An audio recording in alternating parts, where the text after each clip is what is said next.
Today's podcast guest is an incredible human, and depending on who you ask to describe him, you would hear he's a musician with 1 billion streams. He owns a multi-million dollar apparel brand. He owns 11 other companies. He's an entrepreneur. He's a creative. He's a videographer. He's a Porsche addict. He's a pilot. He's incredible. He's all these things. To me, he's probably one of the most inspiring and incredible men that I've ever met, and somebody that I am honored and humbled to call a friend. And I think all too often people look at people's accolades and they try to replicate it without actually hearing what's underneath it and what makes it successful in the first place. And because we're friends, we sat down and he pulled the veil back on every single thing that makes him successful, that makes him tick and makes him function so that people can replicate the process. And we share about it in today's episode. And I am incredibly excited and honored because we talk about the process of collecting other people's powers and compressing time, the concept of lifestyle creep and breaking the cycle of always being broken with a high maintenance life, how being the architect and the director of your own movie and making choices from a place of power, designing your next 10 years, from a place of discovery and intentionality, dropping your identity and allowing the past to be chapters in a book, and realizing that you get to spend time learning your game and not somebody else's, or just a few of the high-level nuggets from today's show. But most people beg and beg and beg and beg to ask these men these questions, and we broke them down, we talked about them, and he shares them with you on today's episode. And so I'm really, really excited, but make sure you give it your attention and make sure you put it into work. I want to hear about it. I want you to DM me your takeaway. I want you to leave a review on the podcast. I want you to learn it, implement it, and then share this episode with somebody else who can benefit it. Because that's how you edify this work and you keep teaching it and keep giving it back. But today's is loaded, and I mean loaded with knowledge, with wisdom, with takeaways. And so without further ado, I'm going to stop bumping my gums. So let's get into the episode.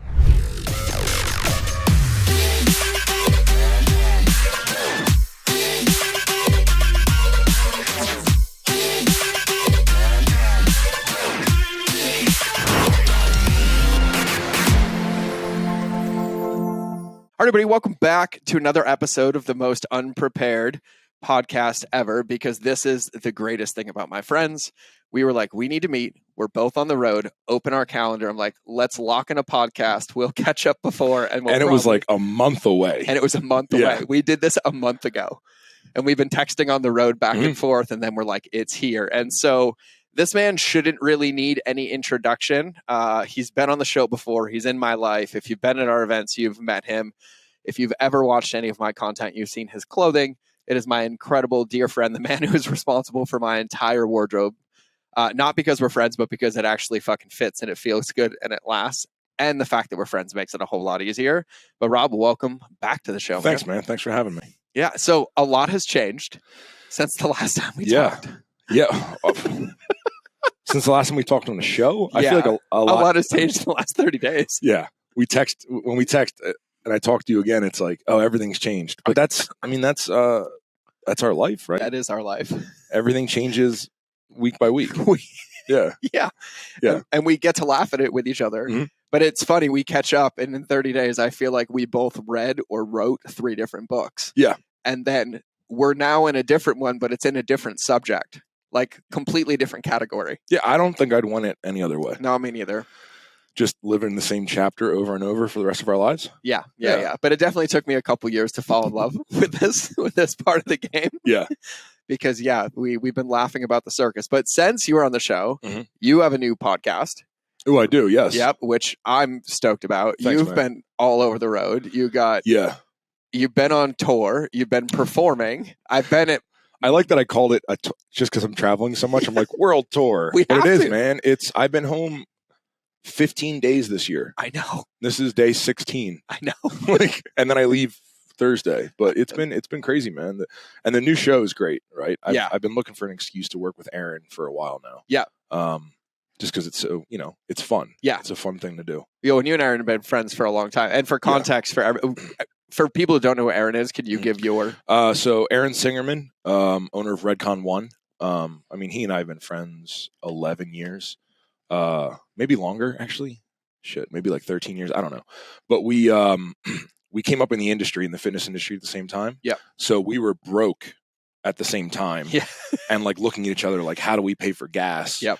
and then started a business together, clashed heads, broke up in business. Is that what you call it? Breaking up? Yeah. We got a little business divorce. Yep.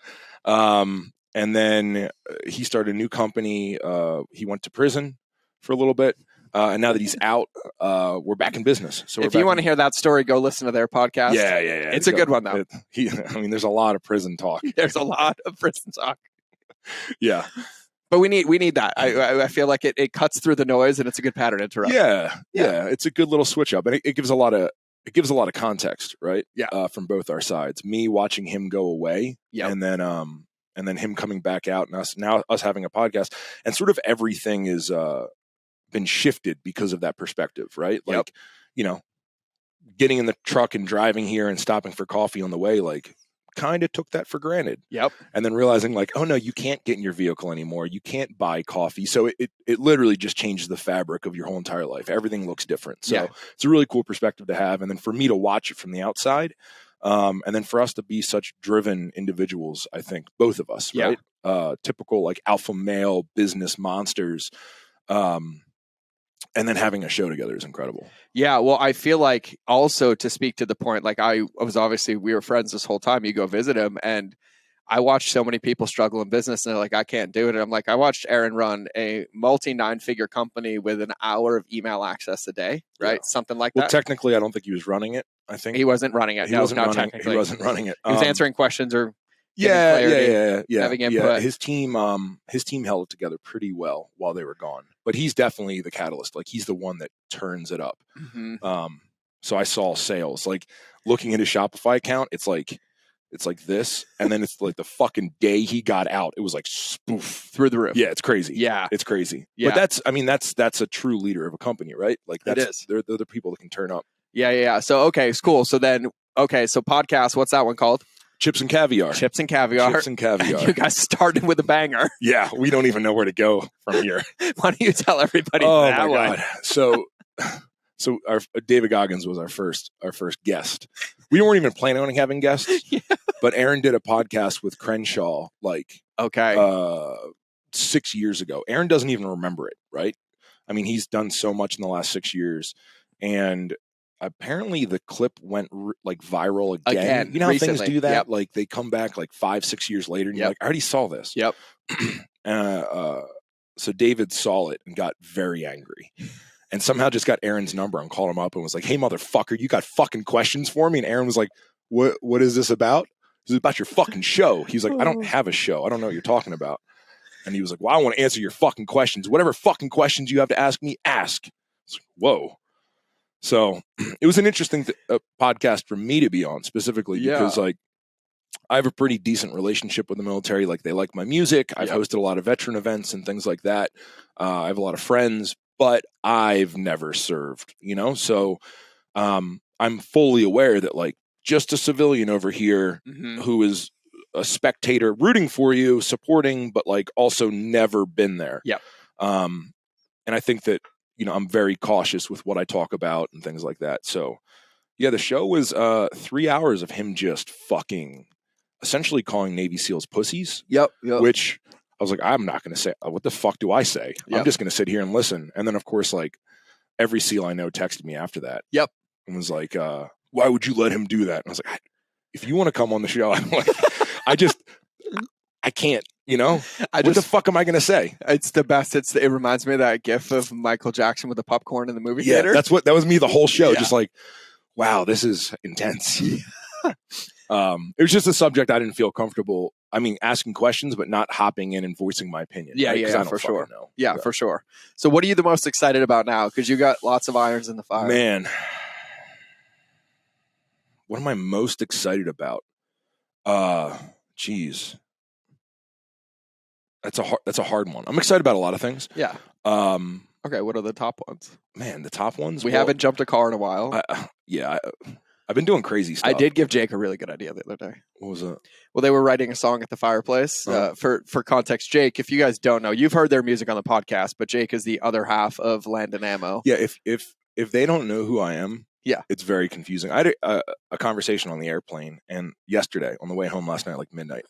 And the guy was like, so what do you do? Because he was like, oh, nice watch. And I was like, thanks, man. He's like, so what do you do? And I was like, fuck, I don't want to do this conversation. Like, it's such a long airplane ride. Yep. And it just sounds like I'm lying. Yep. Right? Like, kind of like when your friends Google you and they meet you for the first time. Yeah, and you start looking through everything, you're like, wait, I don't understand. It doesn't make sense. But yeah, the band project, the Land and Ammo project's been a blast. Yeah, dude. So context, I've had a bunch of bands, Rob Bailey and the Hustle Standard, Kill Rob Bailey's my metal band. And I just started this Land and Ammo project with Jake.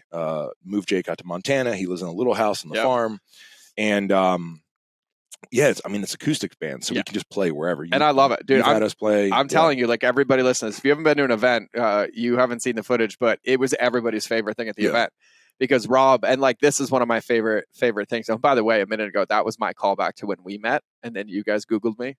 Oh yeah. That was my callback to the first podcast. Well, that was the same thing. You kind of explained, and then Matt Vincent explained who you were. Yeah, and I was like, it was a fire hose, dude. Oh, for it was sure. Like, wait. He's done what? Yeah. Well, that's the thing. If people ask you on airplanes, you're like, oh, I don't like. So this is going to be hard. I'm a designer. Yeah. And they're like, oh, nice. Yeah. And done. Yeah. Yeah. I typically start with I'm your most valuable liability. And then they're like, what does that mean? And I can keep it really high level at that point. I'm like, oh, I just get paid to be really honest and say the things that people don't want to say. See, I try to end the conversation. I know. So I'm like, designer. They're like, oh, neat, man. Neat, yeah. And then it's over. Yeah. No, I will say, though, that I've had some good luck on airplanes. That's where I met a lot of people that led to some You're a little more things. social than me. Not anymore. Really? No. Now I'm like headphones into it. Well, I guess I don't see that. So I see. Yeah, Well, because I'm already on the inside. Well, yeah, and when we travel together, we're just causing a ruckus. I know. When we're on a plane together, it's not good. Especially when we accidentally end up on the same planes or at the same airports, which happens numerous times. Often.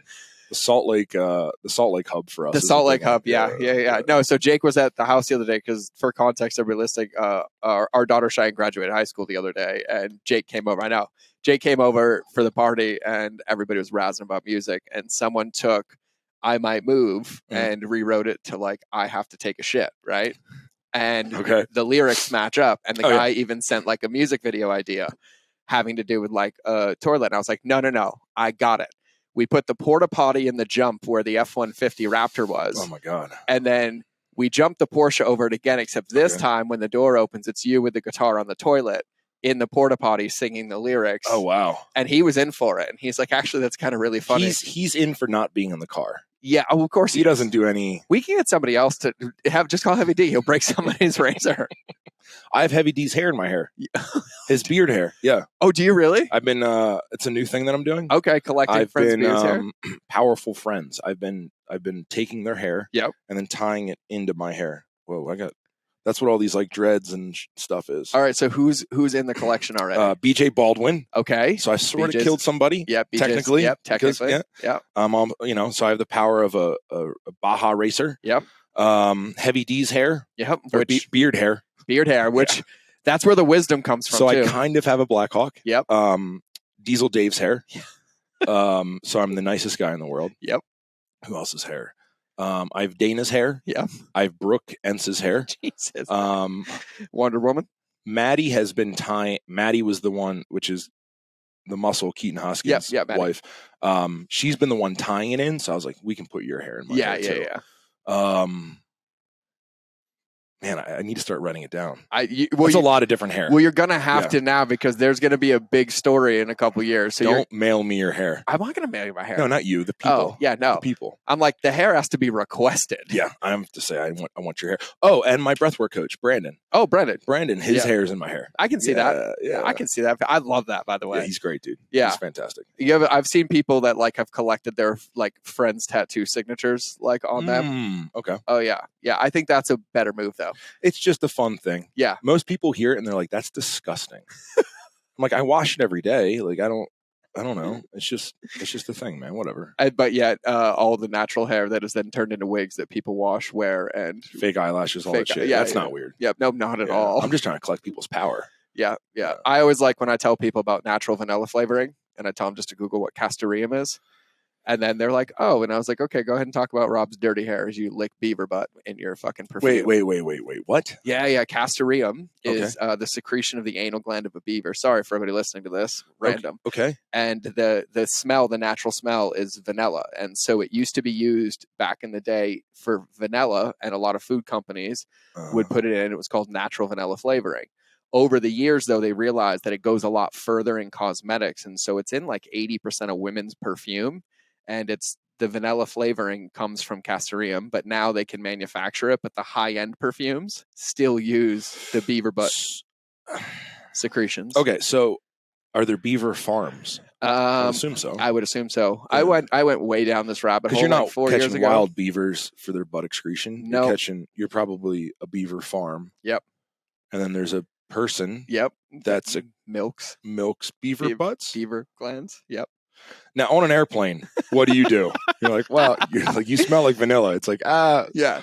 I'm a designer. So, like, by the way, that is my number one favorite thing to do on airplanes, though, is to just make up stories about what I do. Oh my God. That are just so far fetched. Yeah. And I pick somebody I know, like somebody I've met in my life that's like really extravagant. I'm like, I'm going to take their life for a minute. It gets fun, and then believe it. And then eventually I come clean, and I'm like, yeah, no. But that is one of my buddies. I'm just boring. I'm just not interesting to talk to. That's a good one, though. Yeah. All right. So with all of this, because you've been on the road, I've been on the road a ton. Yeah. Earlier when we talked, we were kind of joking about the game and having to love the process and not wanting it any other different way. But in that, there's like a lot of seasons, and you're somebody that I feel like compresses time of seasons because of your intensity and how fast you run at everything. Yeah. And you go. How do you navigate that? Like your mindset around it? Like you've been home, like I've probably seen you 12 of the 16 times you've been home. Yeah. I've been on the road as well. And I feel like I've been getting my ass kicked. Yeah.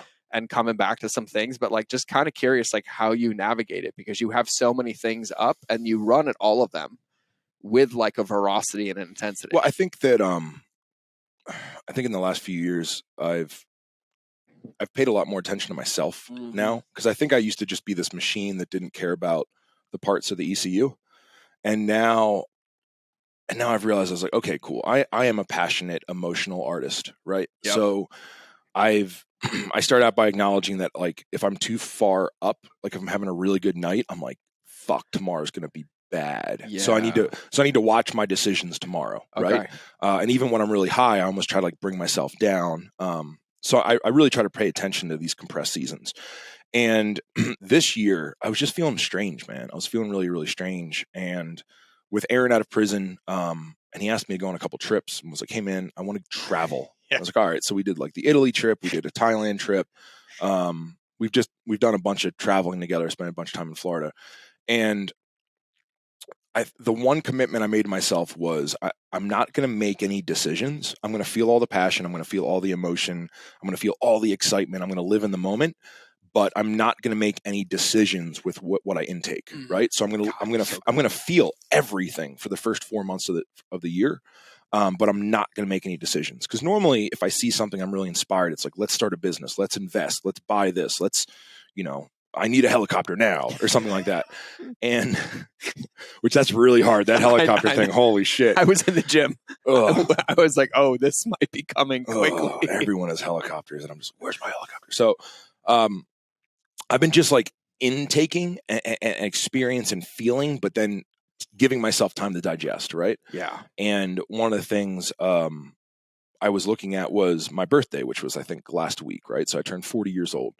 And I was aware that me turning 40 was going to be a thing, right? And not because of because I feel young, dude. Yeah. I feel awesome, Yeah. right? And I feel like I'm very successful. Like I feel like I'm doing really well. So it's not like a midlife crisis, but the one thing I noticed was I was going to be able to put the context of the last 10 years were going to be very clear, like 30 to 40, right? And I'd never looked at a block of time like that. It was always like run. I never even reflect on the last year.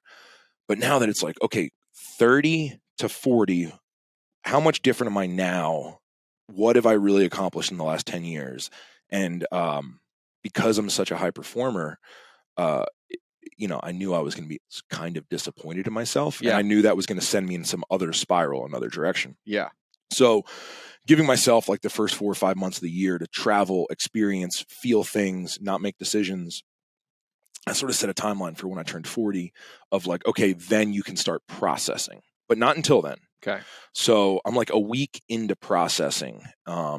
And I'm just trying to figure out like, what do I keep going back to? So one of the things I keep going back to is just how complicated my life is. Yeah. Right. And I talk, everybody knows like lifestyle creep, right? I think everybody knows that. No, not everybody does know that. Can you explain that? So like lifestyle creep is like when you're broke, you don't have a swimming pool. So you make $40,000 and you make your rent, and then you make $100,000 and you're like, let's get a swimming pool. And then swimming pool tax on an extra $14,000 a year of maintenance. Then you buy a Range Rover, and then all of a sudden that payment's higher. And all of a sudden you're like, oh, I'm just always broke because to maintain this lifestyle, right, to always fly first class or to stay in higher end hotels, all of a sudden, like next thing you know, to maintain your really complicated life, like for me, for example, right? Like, even if I'm not buying fuel, if I'm not doing anything, it's like when I get my airplane insurance bill, I'm like, I don't even fucking fly the airplane. Right. And it's like, I'm paying this much for insurance for something to fucking sit, or all the 911s, right? My GT2 is fucking $5,200 a year in insurance. I'm like, yeah, but I have so many cars. It just sits there. But it's a $5,000 bill that I didn't have. So, and then it's all the complications of all those things, right? Like the tires are better, the battery's a different battery, like all these really weird things. At 1:00 today, I have to go back and meet the plumber to check on the well for my airplane hangar. Like, what a weird thing to, and not only take money, but also take time from me. So I think it's one of the big things that I came back to, and it's like, I've built this really beautiful life, right? Like, however many properties, multiple boats, multiple cars, airplanes, different houses in Cabo, like this beautiful, really cool life of all these things I've ever wanted. And coming back, and I think when I was traveling, I was just so in the moment, right? And nothing really mattered. Like I only had like 4 outfits in my travel, in my carry-on, because I didn't check any bags. So I have like 4 outfits, and this is just all I have. And I started to realize, I was like, I don't even need all this stupid shit, man. And I think that's the one thing I keep coming back to is like, what do I actually enjoy? And then what shit do I actually need? And then like, where is enough, but like, how am I going to do this next 10 years of my life? Because I am the architect, I am the fucking director of my movie. And if I'm actually in control, which I preach all the time, what am I going to make it look like? Like, what am I going to focus on? Like, am I going to, this afternoon, am I going to stay at work and just be busier, or am I going to go ride my horse? So that's really what I'm looking at right now. And then also, how upset I get about things, because I'm a perfectionist, I'm a control freak, I'm all these different things. And I think, my relationship with the world, with other people, my expectations of other people, how much people care anymore. Because I think that's something we're seeing in the last maybe 2 years, is like, no one gives a fuck about anything, dude. No. Nobody gives a fuck about service. No one gives a fuck about commitment to others. No one cares about anything. And, I mean, to me, like showing up on time is really important. Like I was here 15 minutes early because of course, right? But like even that consideration, like people just don't have that anymore. So I can either be upset about it and be upset about car batteries and all these different things, or I can choose what really fires me up, right? So yeah, I think that this first 6 months, 5 months ish of my year have been very interesting. And now I'm just doing like a lot of digesting and trying to take my time making decisions. Well, one of the things that I love and respect from being on the inside of your life, but also being able to watch it from the outside, especially since we communicate via video messages and social media all the time, is that like I remember a year ago when we were sitting in your office talking about complication, and both of us having a conversation about it, and you starting to like dance with the clarity of like, okay, something's off, right? Like I don't know yet, and I'm okay not knowing yet, but I feel something, it's coming. And one of the things that I feel like I've picked up from you that is very admirable, that's helped me a ton as your friend, is my relationship with those things that are open, allowing them to exist until there's enough evidence to really unpack them. Right. And that's something that you do so well.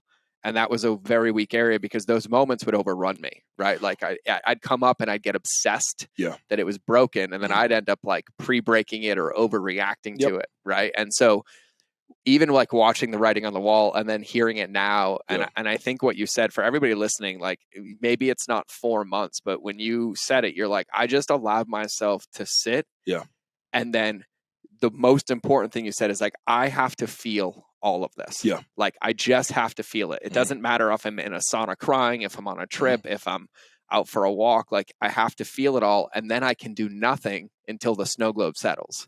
Like that is huge. And I think that's something that I see you do so well, because I watch you like lock into your pocket, right? Because you process into your creative, and then you'll get stuck, and then immediately you're just like in this creative thing, and you're just like feeling the feeling, you're like doing your thing, and it's admirable. So hearing you, I've picked it up from being around you, and it's been really, really helpful for me. But I wanted to call that out because I think it's huge, and you've spoke a ton, even in the second part, about how angry you get about things. But earlier you talked about your level of self-awareness. How have you found or developed, or where do you find those pockets? Is it when you're sitting with those feelings that you're like, all right, cool, like I keep getting fucking angry about this thing? Like, how have you developed that relationship? My whole life was like, so I'm from the East Coast, right? Both so of us, East Coast is and I'm working with people from the East Coast now. It's like, damn, I forgot how angry you motherfuckers were all the time. Like there's just this fucking chip, right? And it's not out here in Montana. Nope. It's not on the West Coast. It's not in a lot of other, like even working with people in Texas and Florida, like it's not there. There's a very specific like tri-state area chip where people are driven by like, fuck you. And my whole life was driven by fuck you. Dude. My whole entire life was driven by, there was a time and one of my friends stopped me from getting it, but I wanted to get like a giant rocker that just said hate. And they were like, you're going to regret that one day. And I was like, no, I'm not.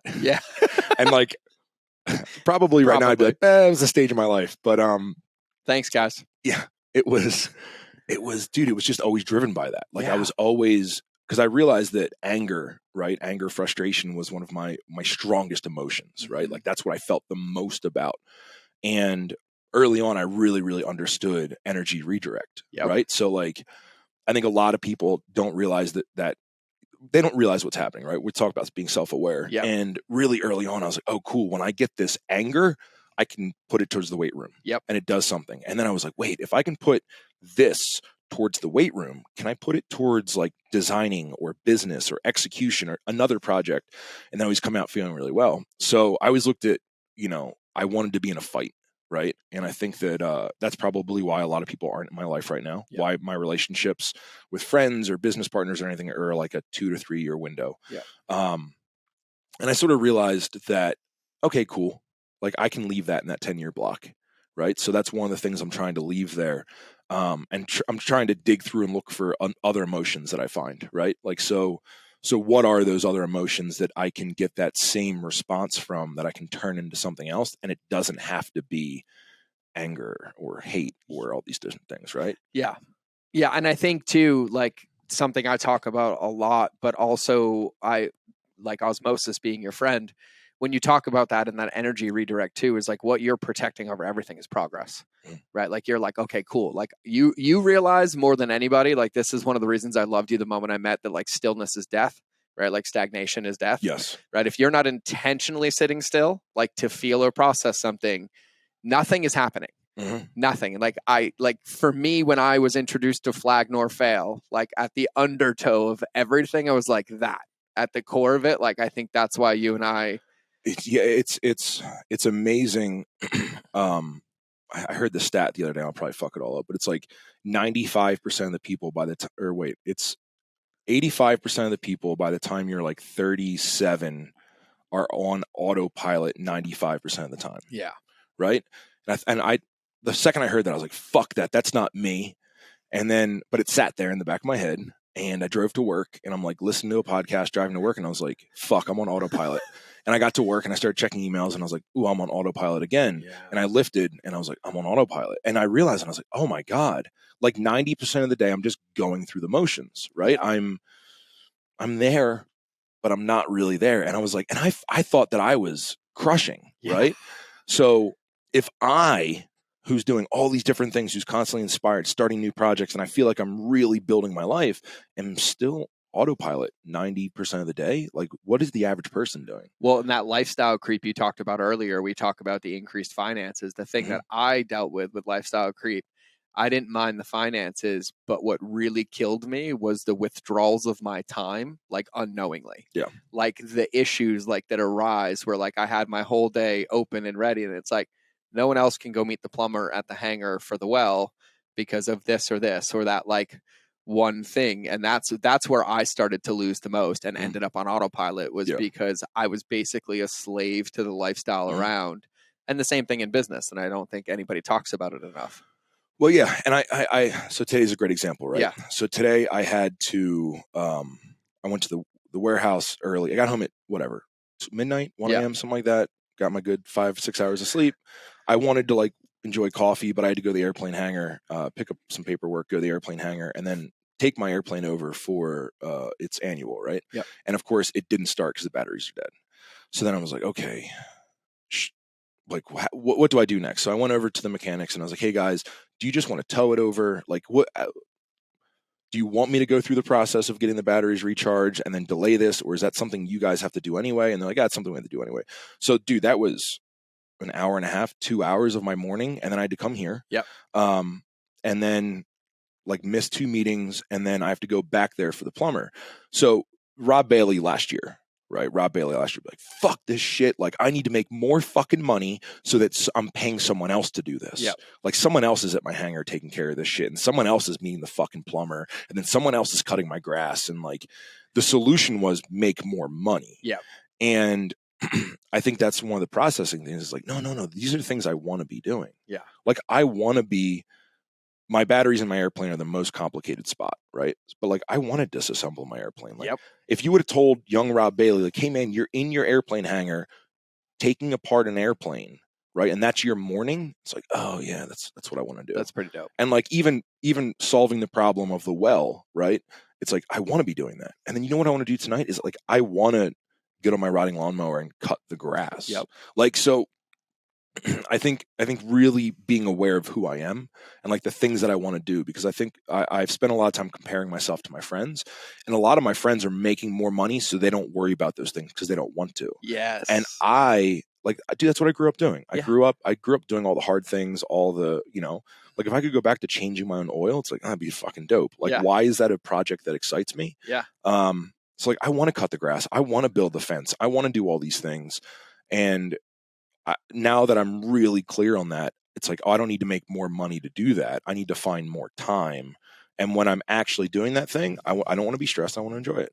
Mm-hmm. So it's really the self-awareness for me in the last few years has just been amazing. I think even every single thing that you're talking about is like, it's not lifestyle creep if the things that you worked hard to have, you actually take the time to enjoy them instead of trying to get another one. Yeah. Right. And that only comes from really checking yourself and being like, why do I have this thing? Like, Marie Kondo the shit out of yourself. Like, does this bring me joy? Yeah. Right. Like, because it's the same thing. Like, when I called you, I'm like, can I borrow your tractor? I got 50 acres to mow. And I was like, why wouldn't you hire somebody? I'm like, do you know how good it felt to be on that tractor for 10 hours staring at the mountains after running my event? Right? Like, I was just driving I bought the tractor. John Deere in the field. That's why I bought it. My maintenance guy, my brother was like, hey, the maintenance guy's going to cut your field when you're gone. I was like, no. Yeah, I need that. Like, I can only use that tractor twice a year, man. Don't take that fucking 6 hours from me. Like, and he's like, you don't have time. I'm like, we have to figure out how to make me time so I can use the tractor. Yeah. Like, even when you called, I was like, oh, I get to load up the tractor and take it to George and then know that I'm doing it. It's like, that's why I do this shit. Yeah. That's why I have a fucking tractor, so I can use it. And then like every once in a while, a friend wants to borrow it. Yeah. Oh, well, and I think for me, like, I'm the same with that relationship with time. The reason I keep my schedule so open is like, if you call me and you need me in your office, I'm there. Yeah. And I'm like, done.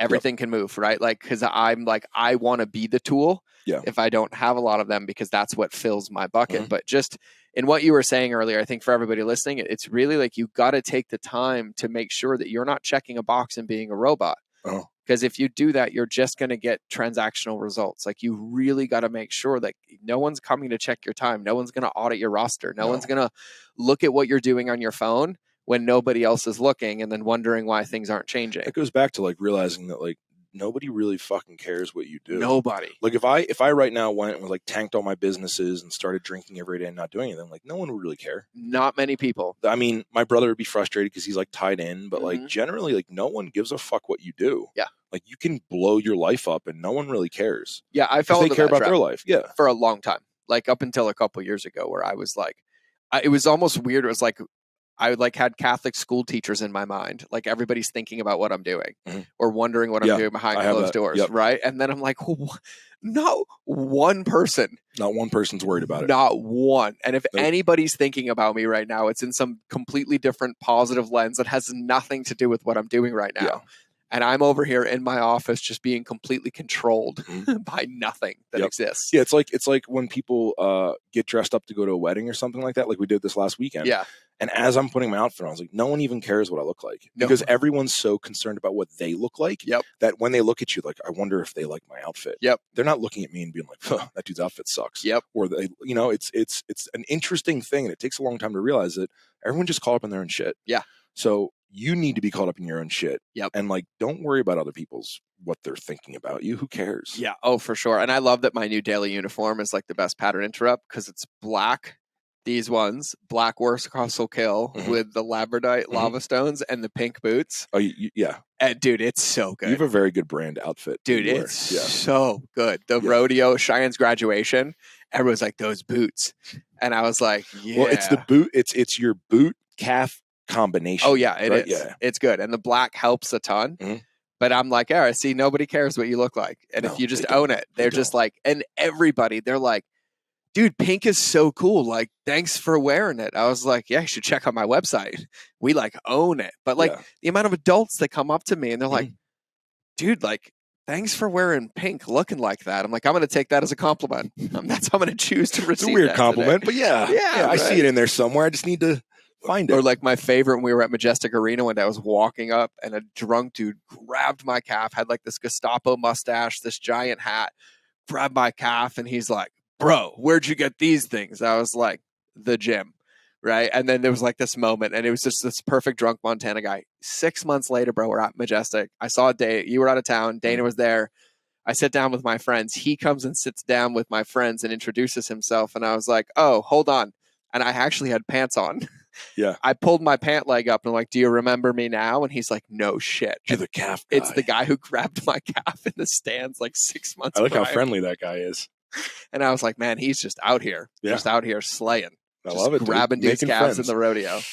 So one of the things that I think I love, like, and I'm going to tie back earlier, like I mentioned you and Jake and you guys performing at my event, right? But I even love your creative process. And I feel like it ties in a ton to the alignment piece because I remember when you and Jake started, I heard the music. I was like, fuck yeah. And then you looked at me and you're like, but I don't want to do it like everybody else. I can't. It doesn't fucking feel good. I don't just want to sing and I don't just want to speak.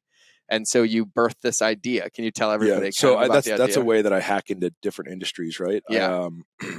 I think my creativity is like the best thing I've ever had. For sure. And it comes from being a kid and having nothing and just being like, what am I going to do today? Right? I'm in the middle of the woods. I don't have any friends. Like, Also a big East Coast thing when we grew up. yeah. How do I have a good day? Yep. Right? There was no phones or anything like that. So I need to go out and like creatively figure something out.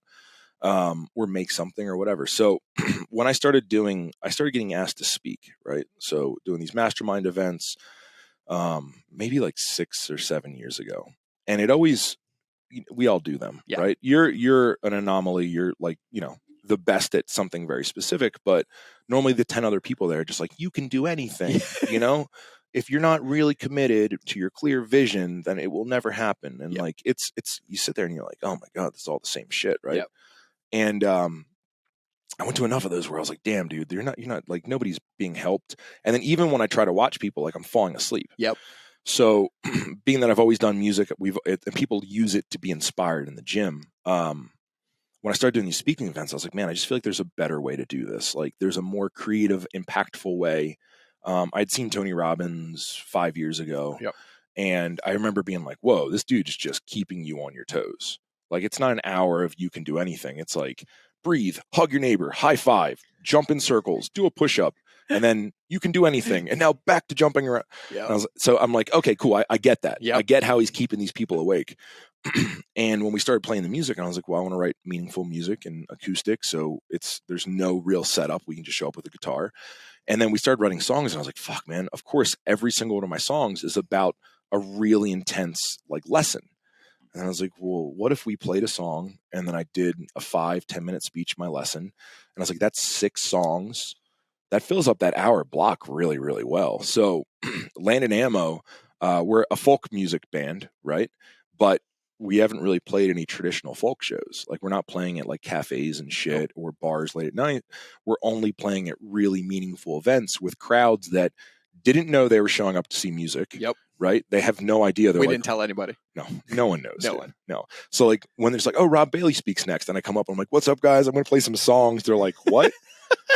And I saw it in my head being really, really cool. And it is really cool, right? The crowd responds really well. It's a really nice breakup during these masterminds of like just something completely different that is very unique to me. And but the one thing I wasn't ready for was like how much I had to get through to be able to do it. Yep. Right? Because like there's so much imposter syndrome that comes up, being that, you know, I'm a 40-year-old dude screaming at people that didn't know I was going to scream at them, and not like screaming like a inspirational speech, like sing screaming with like an acoustic guitar. And during that hour, so much happens to me. Like there's so much like, what are you doing? Like, these people don't want to hear you do this, and it's that battle with that's really helped me too, right? Yeah. Because like I have no choice. Yep. So I committed to it. I'm there doing it, and one of the unique things that happens is the crowd isn't expecting to see a show, so they're already thrown off. And then my speech is really intense. Yep. So they're like, whoa, this song is about taking control of your life and your environment, and they're fully committed to the song. So then when I'm playing I Might Move, they're not bobbing their heads. They're intently listening like this. And they're also like a little scared and confused. Yep. We're also not in a concert venue, so I can see their faces. Yep. So like I spend so much time just looking at people, and in the back of my head, I'm like, what am I doing? Yeah. These people don't want to hear this. Rob, stop it. But then after that hour, after I've dealt with that like battle of like, what am I doing? The line that forms, and then everyone is like, dude, that was the coolest fucking thing. I had no idea. Oh my God. And I'm like, okay, cool. I'm doing the right thing. Yeah, dude. Well, like, it's funny because I think about just keynoting, and it feels like kindergarten compared to like how you like knowing how it feels to stand on stage, but then doing it in a way that no one's ever done it. They have no expectation. You're singing with Jake playing guitar. And you're screaming, and then in the piece, and then the best part is when we're all there and we're all in the corner, all of us know the words to your songs, which helps, and nobody in the audience does, but we all sit on the side and we just start screaming them. You know, I hope that one day they know the words, because that will break up the awkwardness a little bit. But it's almost, I'm to a point in time where like I like that it's awkward now. Yeah. So like I played in Cabo last week, right? Yep. And I called up a bar, a rooftop bar, and I was like, hey, I want to play here. The guy was like, okay, are you running out the space? And I was like, no. He's like, well, we already have a band. I was like, well, tell that band to sit down for an hour, and I just need a guitar and 2 microphones. And we played. So like my people were there, but then the rest of the bar had no idea. It was just Saturday night, and they're just like, where's the cover band and what's going on here? So I'm now like looking forward to the awkwardness. Yeah. And I see it as like a challenge, because I completely understand its growth for me. Okay. So now I got to unpack this Cabo thing, because I didn't get a full download yet. So how did this go? So like you started, your peeps were there, right? And the rest of the crowd, how did they receive it? What happened after? After it was done, so they have a nightly cover band that's there. I got it. They're pretty good, but they don't speak English. Okay.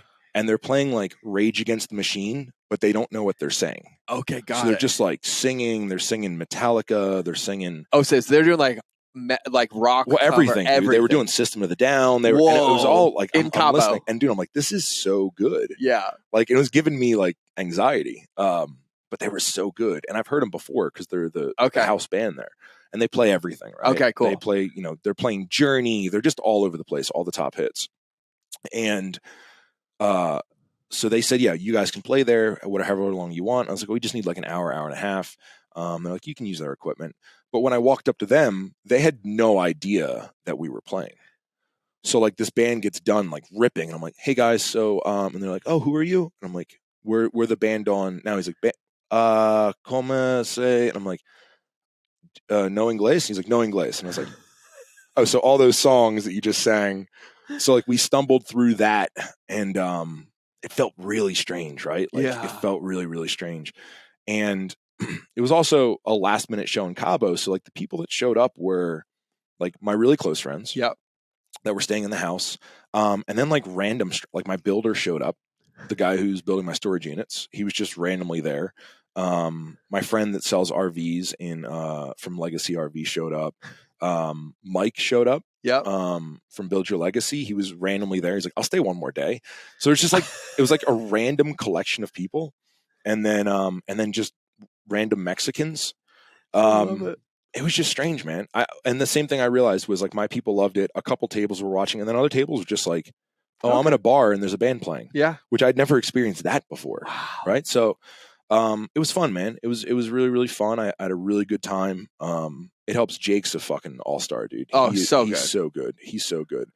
I love when he drops in the pocket, man. When he gets in the pocket. Oh, yeah. So good. He's been doing it more recently. So it's been dude, it's been a really, really fun little project where, I mean, you go back to that whole, like, no one really cares what you do. Yeah.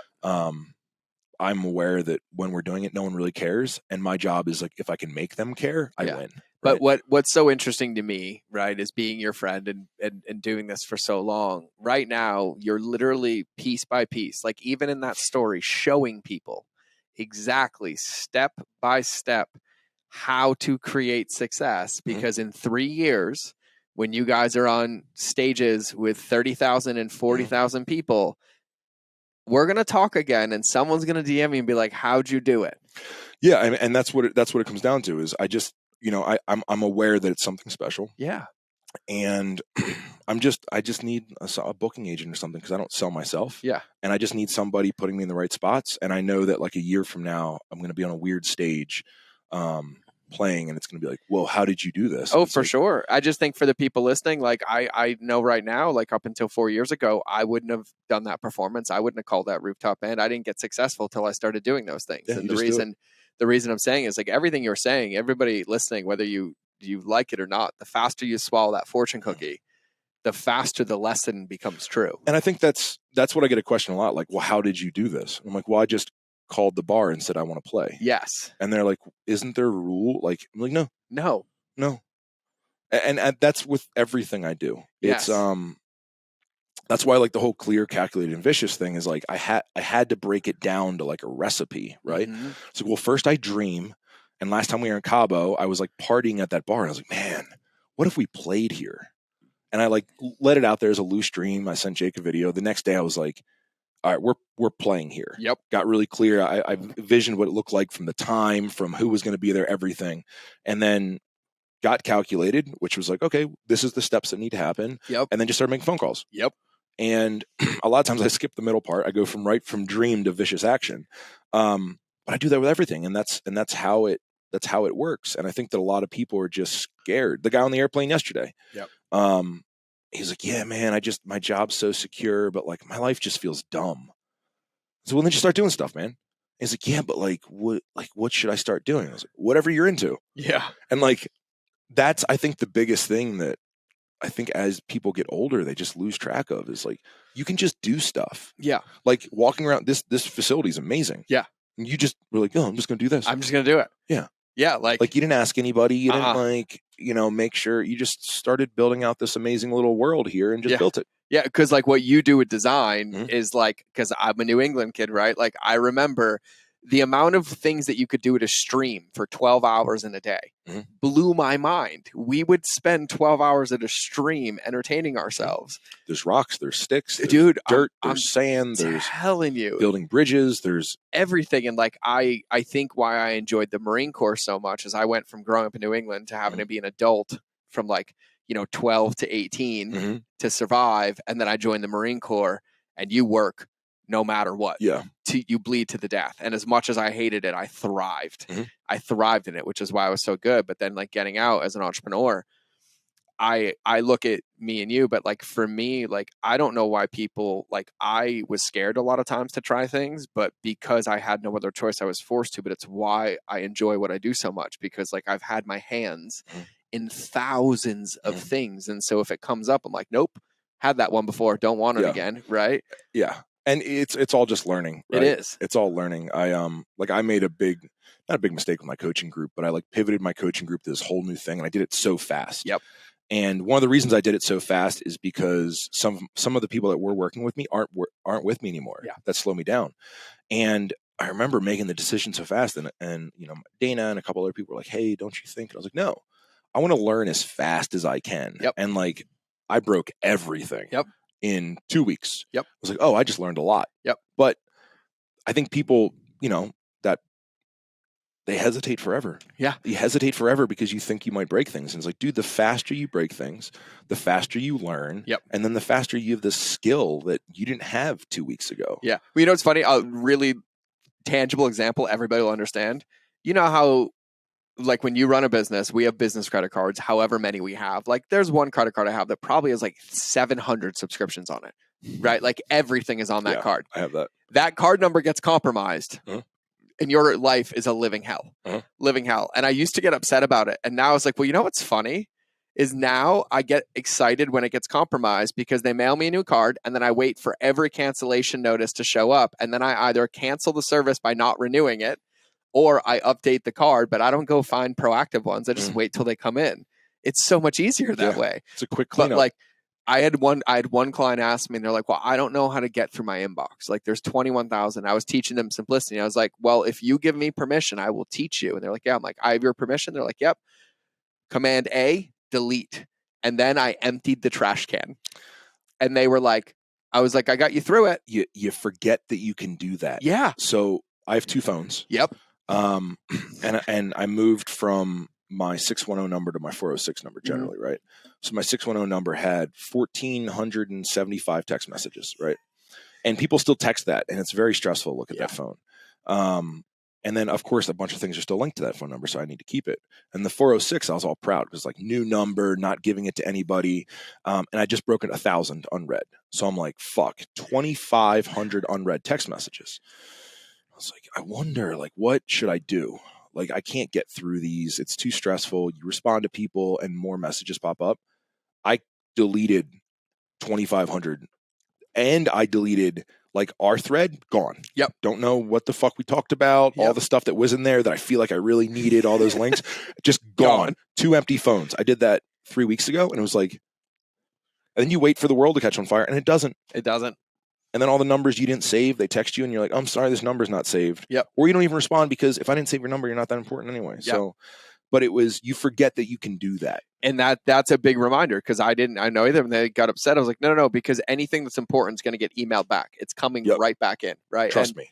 And like the thing is, you talked about it earlier on the autopilot, whether that stat's true or not, statistically speaking, just look up, right? Pay attention to your own life. That's what's happening. And it happens everywhere. It happens in these things that we're talking about, like slaves to our phones, to social, to boom. Like I hate to say it, but I think I've been met with it enough that like, when shit hits the fan, you get diagnosed with something bad happens in your life. Nothing matters. None of that shit matters, right? And the fact that it matters now is preventing you from enjoying what actually matters, which is the only thing you're going to want.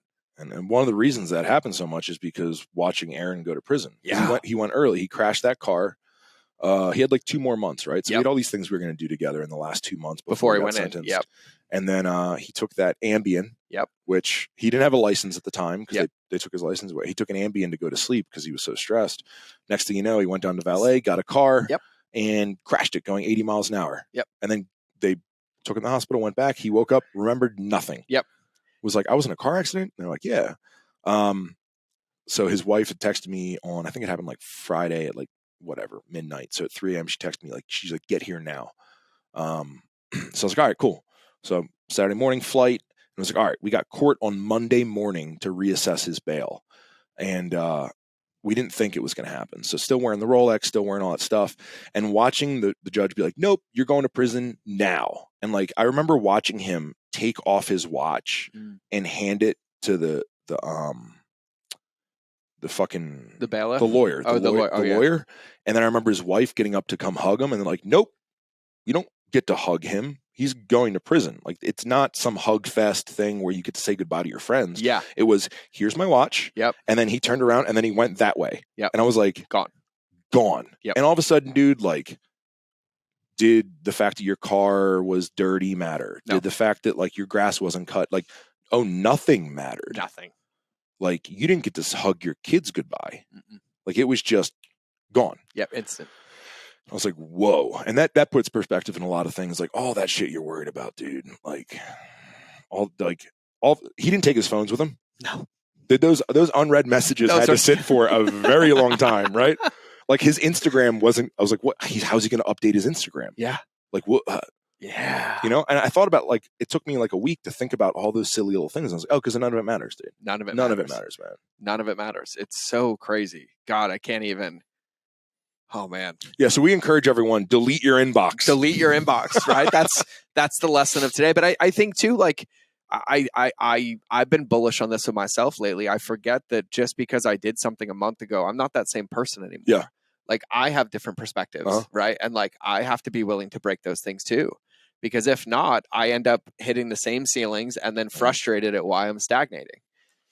It's the scariest thing for me is like, I don't want to be the same person. Yeah. Like, I want to be a different person every single year, man. Yeah. Those are the people I look up to the most, that like they've throughout their world, they've done so many different things throughout their time on this planet. And it's just like, man, that's what I want to do. Like, I love the fact that like when people meet me, they don't believe that I live this life. Mm-hmm. Like, there used to be a part of me that like had shame around it. And like, because I did a lot of those things out of insecurity, because coming up in, that, but now I look back, I'm like, well, irregardless of why I did it, like that fucking thing hangs, like that's 13 years of my life. For everybody who can't see it, I'm pointing to my uniform in the Marine Corps. But like, now I look at that, I'm like, people ask me and I forget it was a part of my life. It feels like a book that I read, but like, I kind of like that now. It's cool. Like, and I remember. We also don't want to spend the rest of your life talking about that moment, right? No, there, I don't. Right? I don't. Like, most of the time people like, oh, you're a vet? I'm like, no, I totally, I wasn't, right? Like, and there was a point of me that like my whole life I was so wrapped up in identity because I was afraid to just be who I wanted to be. And now I love that I forget that those things happened. But I mean, I remember looking at you in Vegas, be like, no, George 2.0 is coming. Yeah. Like, it's coming. He's here, dude. He's here. I saw him outside. He lifted his shirt up and I was like, what? How? Yeah, I know. You're shredded. I know. You're fucking shredded. Yikes. I know it. I've been training for 2 weeks. And I'm like, okay, cool. Like, here we go. But that also, like, for me, where it is, like, I'm the happiest I've ever been. And it's even funny joking with you earlier. I'm checking myself on how I joked because I'm like, no, this is what I asked for. Yeah. Let's go. Yeah. Right? Like, there's nothing to be upset about. I'm just excited about how many bites are in front of me because I'm really fucking hungry now because I have a lot of energy to burn every day. I forget the comment you made to me. You made a comment, I think it was last time it was like, once again, a month ago when I saw you, and you sat down and I picture you sitting there and whatever you said to me, fuck, dude, it was very impactful. I feel it. I can't remember. I'm trying to remember the exact quote, but it was like, it was something about like taking over the world or it was very world domination-ish.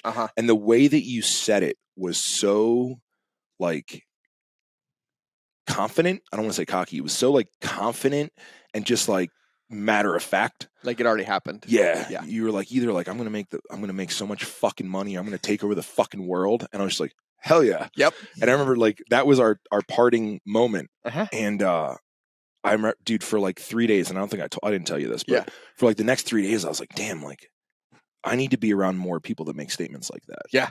Because I 100% believe you. Yeah. I knew it was going to happen. Yeah. And you said it with such like, and for the next 3 or 4 days, that's what I talked about was like the importance of being around people that act like that. Yeah. And then what's funny is after that, I came and built all this. This is a neat little world, man. Dude, I know. But like literally a month ago, the only thing that was here was these 2 chairs. Really? And 1 light above my head and this black paper. You've been a busy little man. Everything else, the ceilings, the sound panels, the lights, the studio, the cameras, it's all been in the last like 3.5 weeks. The kitchen, all of it. And busy man. And I was like, oh, Parkinson's law. I'm going to build the world that I have to fill. that's how you take over the world. So now there's 5 studios in my office, and there's one dude to record in them, and the only thing left is to hit record and start bringing people in here. It's amazing. And so I'm like, yep, let's go, brick by brick, piece by piece. I like it, man. I think that's the importance of being around people like that. Oh, me too. That's why that's what you and for everybody like listening, the reason I see Rob is because I have a key card, and anytime he's in town, I come steal some osmosis. And you drive past. I do. Yeah. I intentionally drive past. Yeah. Yeah. No, that's the way you would go. I normally go the back way through Creston. Don't do that. Yeah. Go past my warehouse. But then there's elk and, pretty stuff sometimes to clear my head. You're right. I come through your way when I get a Coke Zero and stop to come say hi. I'm not on the prettiest road. Or to come fucking run in the sauna to keep getting shredded. I love it. Someone's gonna have to stop you soon. Well, no, I'm eating and lifting again. All right, good. And so now I have to fill out your clothing. Don't get too lean on me. Oh, I can't. No, I can't get rid of my legs. They're not going to go away no matter what. No, I can't be. I'm already was like, hey, I broke under 170. I'm like, we're going back up. We're too low. Wow. Because that was like Marine Corps running shape, not like CrossFit functionally strong shape. Yeah. And I was like, no, like 177. Well, good. We're gonna lock the sauna so you don't run in it so much. Yeah. That I should, but it's so fun. That's where I get my self awareness. Mm-hmm. Like Rob will tell you, I walk in there and they can tell what kind of mood I'm in because under the door they'll hear David Goggins' book. Yep. And just the fucking treadmill running in the sauna. I'm always like, how long's he been in there? Someone should check on that man. Yeah. You look in and you're just like, I'm fine, man. Like, and I prep him before I go. I'm like, it's going to look like I'm going to die, but I promise you I'm killing things on purpose. But like for you, when you said it earlier, like I realized in my life that I was tilted a lot. I had a lot of anger from PTSD from my childhood. And I hated the fact that it would come out when people would trigger me. And I realized through that book, The Comfort Crisis, and then through my own work, like I can go find that anger. Yeah. And so when I get a hint of that check engine light, I'm like weight vest up Mount Aeneas. I'm like sauna in the treadmill. That way you're in control of it, right? 1,000%. Because like what's sadder than like a man that's not in control of his emotions? Yeah. Like you watch that happen, and even the little outbursts that I've had, me like, too. You get on the other side of it. And as long as you're an adult, you're like, oh, I'm so stupid. Yeah. Like, why did I say that? Why did I do that? I had 2 of those in the last month. Really? Yeah. I'll tell you after the show. All right, yeah. I've talked about it on the show, but I'll tell you after. But like, and then I was like, what's so funny is in the reflection of it, I was like, oh my God, my life is over. I'm like, what you idiot. You already, and not you idiot, but like you've already saw that you didn't like how you showed up, which means you already have the solution. Halfway there, man. And so then I picked up the phone and I made a phone call, and then they're like, we're good. I'm like, oh, okay. And then I realized, though, what was so interesting, the real self-awareness was for the next 2 weeks, how many times that residue crept back in that I believed it, even though it was closed, right? Like the amount of doubt and all the different ways the doubt showed up. Yeah. Even though I'm not going to call again, I'm not going to do anything about it, right? It's just there and it's been handled. The residue is still there. Yeah. And so that's the shit that I process. Of course it is. Practice to form that new habit. You have to. But I think it's important too, because like I think a lot of people like look at you and a lot of our friend circle, they're like, oh, they have it all figured out. They just wake up and they see it every day. And that's the thing is I even look at my own friend. Yeah, I look at my friends. Yeah. Like look around me. I'm like, oh, these dudes are always confident. They're always this. And I think I struggled with that for a long time, where I didn't chase the self-awareness because I was just like, well, no, I just need to be a fucking monster killer all the time. And then at one point in time I was like, listen, I don't know what my friends are like behind closed doors, and it doesn't matter. But I'm an emotional artist. Yep. Fuck you. Yep. Like, yep.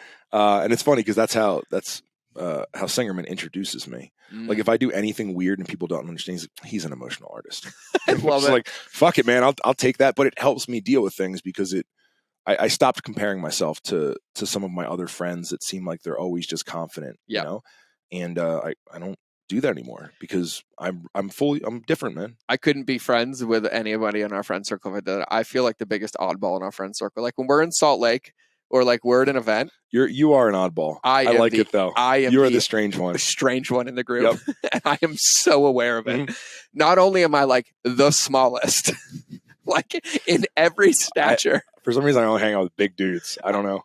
Dude, I don't. But even in like, I remember when we were in Salt Lake and I'm like looking around and I was like, I'm the one that doesn't belong. This is hilarious. Yeah. but I love that I do belong. But yeah. It's funny though, because I had to go through the same thing. Yeah. I had to, and I was like, no.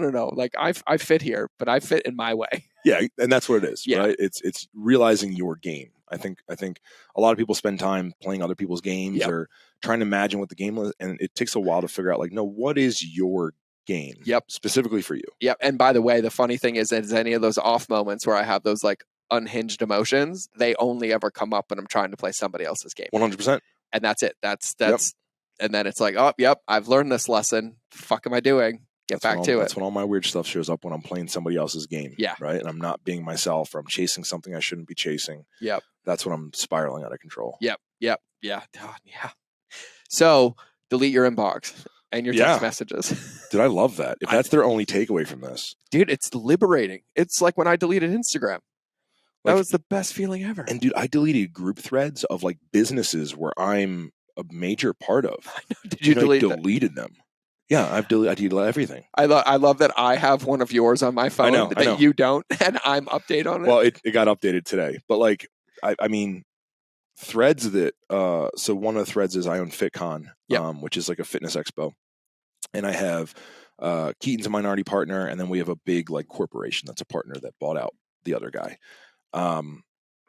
And there's like a big thread with all these important decisions. And like, I just checked out a little while ago because I'm like, unless you truly need me or we're having a meeting, like this is all nonsense. Yep. And I deleted it. And I remember they're like, well, you have to text the thread for this. And I was like, well, I don't have it anymore. And it was like, well, I was like, no, I don't even know how. Until they contact me, it doesn't exist. Yeah. And something about that felt awesome. Yeah. It like, oh, and I can't even look at my phone right now. It's not there. Yeah. I love it though. Like it's the same feeling when your phone dies. Yes. Like when your phone dies and you're like, I don't have a charger, and you panic, and then you're like, then you surrender. Or maybe I just don't have a phone today. Yes. And then you just living life. Dude, the moment you own it, life gets great. Yeah. Like, and then you should just let your phone die more often. Right? Delete the threads more often. You know. But I think the undertone, and like I'll hit this because I think it's important. Like, no matter which way you slice it, I'll speak for you. I think you're going to end up and realize that time's the only thing that really, really matters. Yeah. And how you spend it. And if you are spending any amount of it out of alignment, the only person who's suffering is you, but the world around you is suffering as well because they're not getting you at your best and in those pieces. Yep. And no one's coming to save you. You can read every book that you want to read. You can do everything. And Rob said it, like nobody cares about what's happening. And we're not saying that to be cold. It's that they're caring about how they feel and what's going on in their life. And you have to take the bites out of this. No one's going to come do it. Yeah. No one's going to come do it. And I love, like, what I love about CCV is like, even how you broke it down, like you get clear, like give yourself permission to ask what you want. Yeah. Like, and don't like go say you want Ferraris, say you want all that shit, but then pick one behavior that person would have and calculate out how to start doing it. And that's the, coaching's so interesting. Right? It is. And I think that it's this frustrating thing for me is one, people think that you're going to do it for them. Like, well, I have $10,000. What should I do with it? I'm like, I don't know. What are you into? Are you into hookers? Because you can have a lot of fun with $10,000 in hookers. Like, but like, I don't know what you like, man. Yeah. Do you like golf? Do you like rental properties? Do you want to build an apparel line? Like, what? Yeah. Don't just say I have $10,000. I don't know, man. Fucking whatever you want to do with it. I don't care. I don't know. Maybe pay your mom's medical bills. Like, I don't know what's going on in your life, right? And I think in the clear, calculated, and vicious, that's the part of the calculated. Like people think it's KPIs, people think it's timelines. And I'm like, no. That's where you really need to do a deep dive and figure out what skills you need to gain to become that person. Yep. Because if I want to have my apparel line worth $100 million, right? Well, then what? Like, even if I do better designs and I do all those things, I'm still not going to get there. Nope. Because I don't have the leadership. Yep. So in that, it's like, well, I'm missing this skill, right? Like I need a true CEO, like, or else, I'm never going to get there. It doesn't matter how cool bags design I do or anything like that if I can't truly lead as a CEO. So I think a lot of people, they don't want to admit that part. Like, it's hard to admit that you don't have the skills. Like, hey, I want to start an apparel line. Well, here's the fucking skills you need. Yeah. They're like, well, where should I get blanks? I'm like, that's the least of your worries, dude. Yep. Because if you can't actually form a brand or have people connect or story tell or create a good customer journey or have people get behind you, then it doesn't matter what the blanks are. Yep. which is why a lot of the popular apparel lines out there right now, they print on shit, dude. They suck. They're not. It's not even a good product, but it's everything else. And if you don't have that, if you don't, like, well, I don't have a famous social media following like you do. It's like, why? That wasn't always there. Yeah. Like when we started, no one followed us. Like Dana's YouTube channel started at 0, the same way yours did. Instagram started at 0. It actually started on MySpace, but it all started at fucking 0. Yeah. The same way yours is right now. And then not everything hit. It was figuring out what hit. So like the calculated, that's the one that's really hard for people because it's hard to admit that you don't have it. For sure. And I'm there saying like, well, you can have it. You need to work towards it, but that's not what people want to do. Oh yeah. And that's the part that's like, to be honest, like to break the fourth wall, that's the pill that took me the longest to swallow, and not because nobody handed it to me, but I refused to open my mouth. Mm-hmm. I thought more money would solve the problem. Well, if I just did it this way, or like the boom, boom, boom, but that was a distraction from the pieces that I was just scared to grow. Like I was scared to put in the work, right? I wanted the result without the work. And I was like, yeah, but Rob ran a marathon and he told me I can run one too. Why can't I run it as fast as Rob? And Rob has longer legs. Rob's also been running longer. Rob's also finished a marathon. And yes, you can't pay your way to have the ability to finish the marathon. And by the way, entrepreneurship in life is no different. Yeah. There's no way to pay anybody it's such an interesting, complex thing. When you said that, I related it to music, right? Yeah. Because that whole imposter syndrome, I feel like a lot of guilt too sometimes. Because if you were to walk down the road, right, and go to whatever day of week it is, and go to a bar down the street, there's going to be a girl with a guitar playing who has the best fucking voice, so good, who is so skilled, who is the greatest songwriter ever, and she's going to make $100 tonight. Yep. And no one fucking cares about her band. Yep. And then you get me, who, wherever my skill level's at, tacked on with Jake, right? And dude, we're getting paid a lot per show. Yep. A lot. Yep. Right. So per show, my speaking fee is probably 3 years of an average folk singer's income. Right. And it's like, well, that's not fair. It's like, well, let's back up. Right. I've successful businesses, which has allowed me to speak. And then I've perfected my messaging so that people want to hear me speak on stages. I've created a network. I've then put myself out there to take a different spin on folk music to get it on stages. Like, it's not just I stepped in because there's no gatekeeper for me to get on a record label. It's like, no. I did all these other things so that I can get here. You know? Including moving Jake to fucking Montana, which wasn't a very cheap thing. No. Right? Nope. Like, I am the fucking record label. I'm fucking everything for that band, with the exception of the songwriter. You know, but people, that's what they don't see. They're just like, oh, he's just playing music on stage. And it's like, dude, there was so many steps, and there still are. There's still, we're not even close to done. Same thing with Dana, dude. It's like, well, she's famous social media following. It's like, man, if you could go back 13 years and see what we were dealing with that forced us into being influencers. There was no influencers 13 years ago. And we didn't think like, let's be influencers. We were just hitting our head against the wall, trying to get through the industry. And it was like, well, maybe we'll just try to do it this way over here, which was becoming an influencer before they existed. It's like, dude, I'm sorry. Like, go start a whole new thing, a whole new profession that doesn't exist yet. Be at the fucking forefront of that. That's what she did. Like, without even knowing where she was going. It was becoming an influencer when that word didn't fucking exist. So I think that's what people see, and then they forget that, like, oh, there's so many different dynamic parts to it that add up that made this. And this might still not even work. Nope. And the thing is, to tie it back to what you said earlier, is that what it comes down to is that it's always the skills, right? It's always the skills, right? That's the one thing people can't take too. I think that even in this environment, right, with our president who's not okay at all, that I used to laugh and I used to be like, he can't even speak. This guy's a fucking idiot. Now it's just like, I went from last year being like, America, I'm still proud of you, to this year being like, I have a lot of contacts in Dubai. Like, maybe I'll move to the Middle East. I feel like, I don't know. So like, I'm definitely like looking around, and it's getting scary because I don't feel like anyway, I feel like the one thing that people can't take from you is they can take my real estate. Right. I don't know how, but I'm sure I could be surprised Yep. and be like, oh, wow, cool. The government's just taking it. Yep. I don't know, right? They could take my bank account. They can take all these different things. I think we all saw Andrew Tate get everything taken from him. Everything. But the one thing they can't take are skills, No. right? Like I look at you as a customer journey and I'm just like, anything can happen to George. Anything. Yep.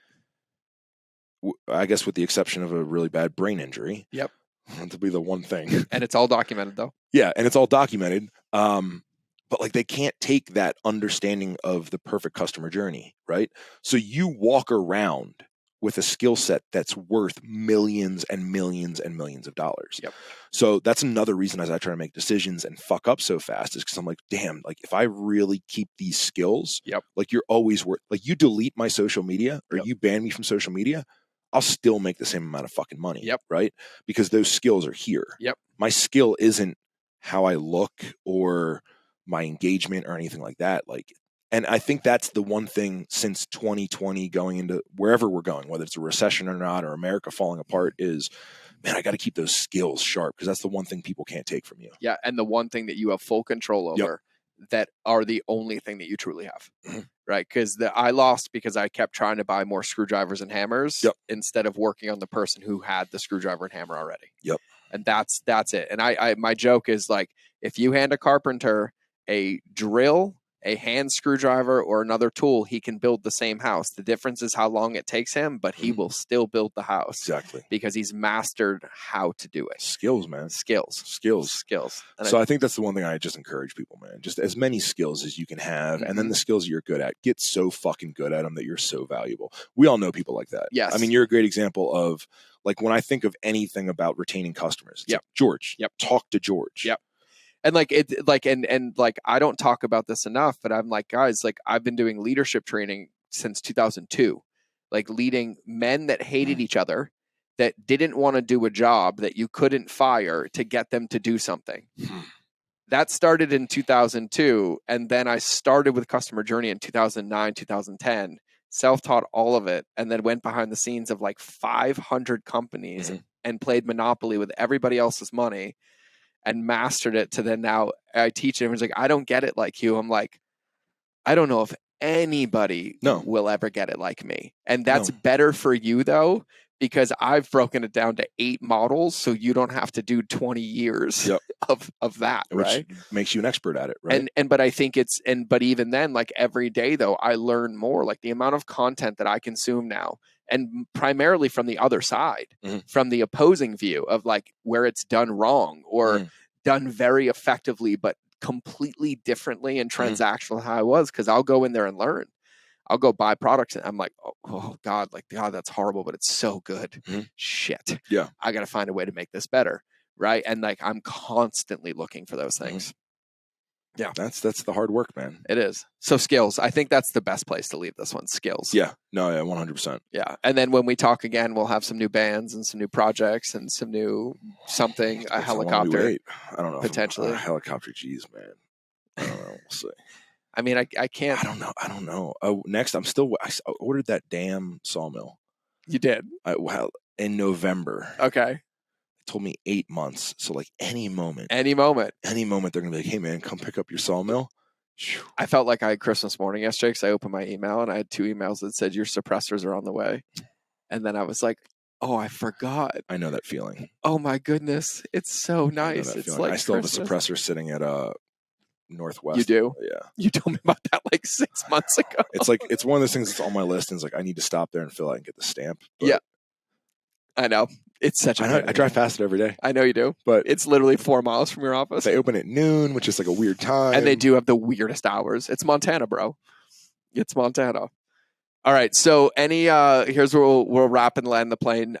You're up to a lot of things. I just say everybody go find Rob's Instagram or Land and I don't even update that. No. Yeah. Land and Ammo, I think, is my favorite place to find. It's fun. Go to Spotify, Land and Ammo up. New music is out.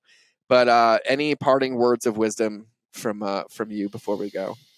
Man, I think to sum up today's, you're in charge of your life, man. You are. I mean, as simple as that is, you're in charge of it. Yep. And if you're not going to do it, if you're not going to take it serious, if you're just going to go through the motions, that's what's going to happen. No one else is going to do it for you. Nope. Nobody else's. I mean, we're going to put out podcasts and try to share information, and people are going to put out books, and like, you can consume it all, you can read it all, but unless you take fucking action on your life, nothing's going to happen. Nothing. If you're living in a circus, there's a good chance you're the clown.